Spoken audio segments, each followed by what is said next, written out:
Ah, les crocodiles, c'est vraiment des animaux fascinants et aussi redoutables. Ils sont là sur Terre au top niveau depuis des millions d'années et pour autant, ils ont très peu évolué. Donc ils ont forcément un secret. Comment les crocodiles ont fait pour s'adapter et être au top niveau pendant si longtemps? Ils ont glitché le système, c'est pas possible. Déjà pour commencer, les crocodiles font partie des plus grands reptiles qui existent sur Terre. Je pense même que ce sont les plus grands et les plus massifs. Dans le monde, on retrouve 3 types de crocodiliens. Vous avez les gavials, les alligators et les crocodiles. Par contre, dans les alligators, vous avez aussi les caïmans. En gros, c'est une seule et même famille. Bon, généralement, les plus grosses espèces, c'est surtout les crocodiles. En deuxième position, vous avez les alligators et les gavials, qui sont à peu près de même taille. Et en dernier, il y a les caïmans. Généralement, ils sont plus petits. D'ailleurs, certains se font défoncer la tronche par des jaguars. Alors, par contre, tous ces crocodiliens, ils ont plusieurs choses en commun. Déjà, ils ont tous des corps hyper robustes. Leur peau est très épaisse et c'est compliqué de la percer. Ensuite, ce sont de très bons nageurs. Ils ont des pattes palmées et sont très agiles et rapides dans l'eau. Ils sont bien sûr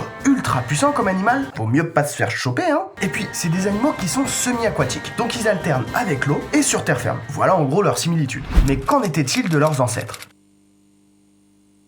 Et ben leurs ancêtres, physiquement, c'était exactement les mêmes. Sauf qu'ils étaient 2 à 4 fois plus gros et massifs que ceux d'aujourd'hui. Vous allez voir, c'est un gros délire. Déjà, il y avait le Carnifex. Alors, non, c'est pas un médoc contre le rhume, hein, pas du tout. C'est un ancêtre des crocodiles. Alors, lui, il a vécu pendant le Trias. Donc ça remonte à environ 230 millions d'années. Et il avait une petite particularité, c'était de marcher sur ses pattes arrière. Alors, pas tout le temps, hein, mais assez souvent quand même. Et à cette époque, c'était sûrement le plus grand prédateur. Ensuite, il y a le Sarcosuchus.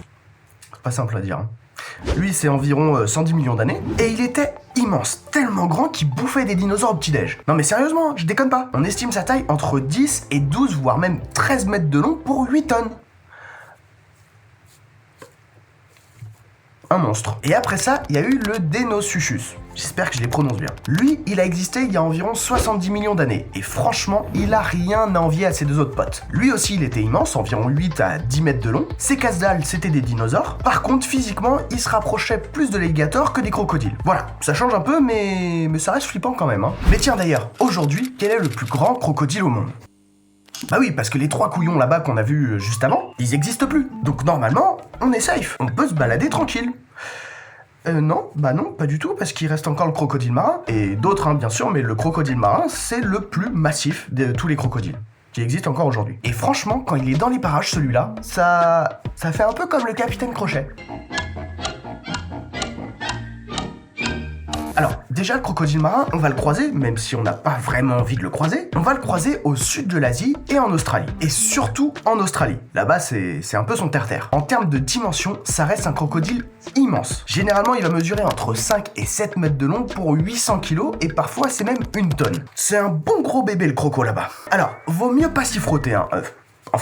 Vaut mieux pas se frotter tout court au crocodile, hein, mais lui, plus que les autres. S'il vous chope, c'est un carnage. Déjà, sa mâchoire, c'est la pression la plus puissante, à environ 2000 kg par cm². Ensuite, même s'il est massif, il est rapide dans l'eau, environ 30 km/h. Et il a une petite particularité assez sympa, c'est de pouvoir passer des eaux douces des rivières aux eaux salées des mers. Voilà, donc restez bien sur le qui-vive si vous voulez pas vous faire bouffer le cul en Australie. Mais qu'en est-il de leurs points forts ? Quels sont les avantages à être un crocodile ?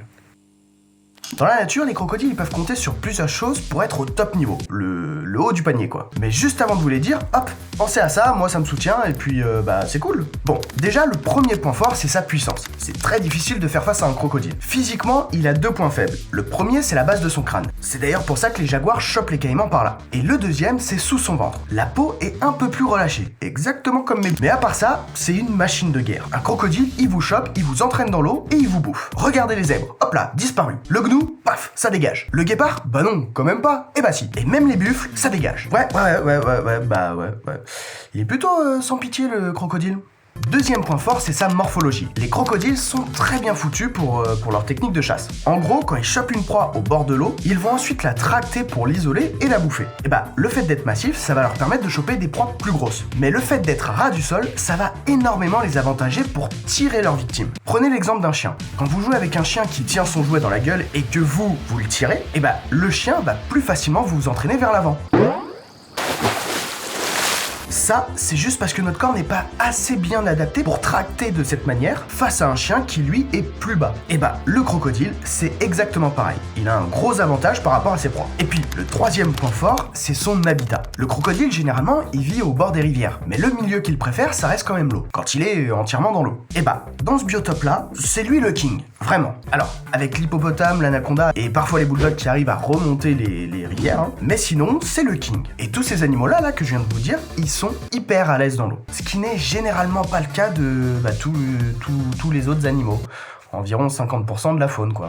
Mais alors, comment ils ont fait? Comment les crocodiles ont fait pour casser le système et surpasser presque tous les autres animaux encore aujourd'hui? C'est quand même la question de cette vidéo. Alors, déjà aujourd'hui, il y a environ 23 espèces différentes de crocodiliens. Avant, il y a des millions d'années, il y en avait beaucoup plus, environ une centaine. Donc on en a perdu pas mal en chemin. Par contre, ce qui n'a pas du tout changé, c'est que le crocodile est resté au top niveau depuis tout ce temps. Tous les crocodiliens qui ont existé sur cette terre ont toujours été des super prédateurs. Donc ils sont au sommet de la chaîne alimentaire. Alors, après, vous me direz, ouais, ok, d'accord, c'est cool, mais il y a des super prédateurs qui étaient au sommet de la chaîne alimentaire et pour autant, ils ont complètement disparu. Oui, c'est vrai, mais c'était pas des crocodiles.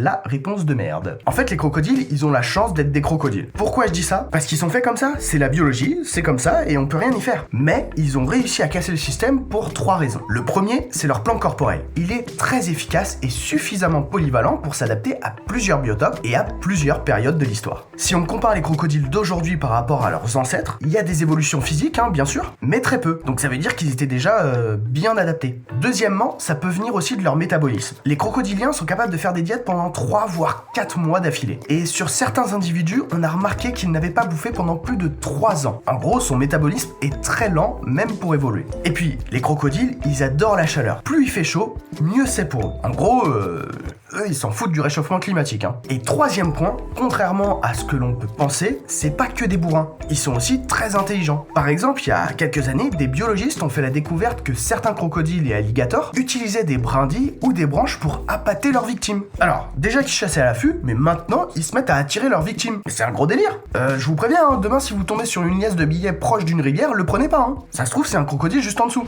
Tiens, et d'ailleurs, pour ceux qui se posent la question, est-ce que c'est possible de s'adapter aussi bien que les crocodiles sur autant de temps? Eh bah, regardez, nous, les humains, je crois qu'on est la meilleure définition pour avoir cassé le système. À la toute base de notre existence, on était quand même des proies. On a commencé tout en bas de l'échelle et aujourd'hui, on bouffe tout le monde. Voilà, même la Terre. Bon, et voilà, maintenant vous connaissez tout sur les crocodiles et de comment ils ont fait pour tout casser et être au meilleur niveau. J'espère que cette vidéo vous a plu, moi j'ai adoré la faire, et si c'est le cas, vous connaissez la chanson, partagez, likez, commentez, et surtout, abonnez-vous pour les prochaines vidéos.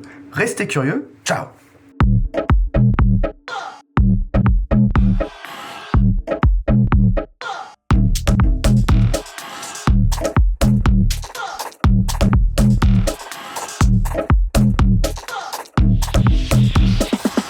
Ensuite, il y a le sarcosuchus. Avant chercher un chasseur, et un beau chasseur. C'est bon, quand je chuchuchu, ça marche.